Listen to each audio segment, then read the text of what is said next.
Second எபிசோடோட ஸ்டார்டிங்ல ஒரு பொண்ணை காட்டுறாங்க.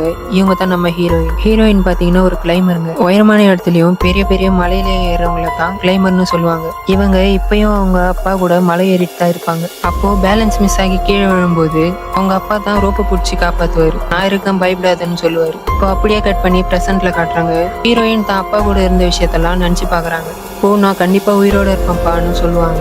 இன்னொரு பக்கம் நம்ம ஹீரோவை காட்டுறாங்க. அவர் ஒரு காருக்குள்ள போய் அது ஸ்டார்ட் ஆகுதான்னு சொல்லி பார்ப்பாரு. ஆனா அது ஸ்டார்ட் ஆகாது. இப்போ பக்கத்துல இருந்த கவர்ல பழம்லாம் அழுகி போய் இருக்கிறத பாக்குறாரு. என்னடா இது, நேத்து தான் எல்லாரும் காணாம போனாங்க, இதை பார்த்தா பல நாளுக்கு முன்னாடி அழுகி போன மாதிரி இருக்கேன்னு இன்னுமே புரியாம இருப்பாரு. இன்னொரு பக்கம் கர்ப்பிய லேடியும் சூப்பர் மார்க்கெட்டுக்குள்ள இருப்பாங்க. அங்க எதெல்லாம் சாப்பிட்ற மாதிரி இருக்கோ அதெல்லாம் எடுத்துக்கிறாங்க.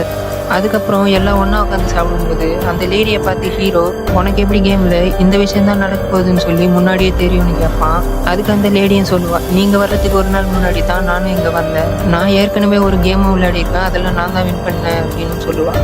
அப்போ சோட்டு, நேற்று நடந்த மாதிரியாவா மற்றவங்கள ஏமாற்றி சாதிச்சுட்டு நீ மட்டும் கேமில் உயிரோடு தப்பிச்சு வந்திருப்பல்லன்னு கேட்பான். கர்ப்பி, நேற்று தான் நாங்கள் எல்லாரும் வந்தோம், அது எப்படி எங்களுக்கு முன்னாடி நீ வந்திருப்ப, ஒருவேளை நம்ம எல்லாம் டைம் ட்ராவல் பண்ணுறோமான்னு கேட்பான். இப்போ அந்த லேடி, ஒருவேளை நம்ம இந்த கேமுக்குள்ளெல்லாம் போய் விளையாடுவாங்கல்ல, கேம் சிமுலேஷன், அந்த மாதிரி விஷயத்துல மாட்டிட்டு இருக்கோமான்னு கேட்பா. ஹீரோ தான் அவங்களுக்கு புரிய வைப்பான், இது ஒன்றும் கேம் சிமுலேஷன் தான் கிடையாது, ரோட்டுக்கு அடிபட்டுருது, அவனுக்கு அடிபட்டு வழியில துடிக்கிறது நம்ம எல்லாருமே பார்த்து, ஒருவேளை கேம் சிமுலேஷனா இருந்தா யாருக்கும் வலிக்காதுன்னு சொல்லி புரிய வச்சுட்டு இருப்பான். எல்லாரும் இங்க பாருங்க, நம்ம இப்போ ஒரு கேம்ல இருக்கோம், இந்த கேமை உருவாக்கணும் தான் மாஸ்டர் மைண்ட், அவன் யாருன்னே தெரியல, ஆனா நம்ம உயிர் கூடலாம் அவன் விளையாடிட்டு இருக்கான், அவனை தான் நம்ம எப்படியாவது கண்டுபிடிக்கணும்னு இவங்க பேசிட்டு இருக்க. அப்படியே நைட் ஆகுது. கர்ப்பி நம்ம ஹீரோவை தனியா கூட்டிட்டு வந்து பேசிட்டு இருப்பான்.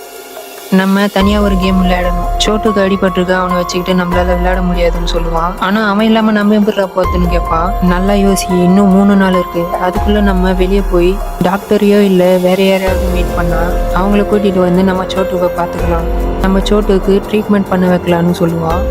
இந்த விஷயத்தை கேட்டு ஹீரோவும் சரின்னு ஒத்துக்குவான்.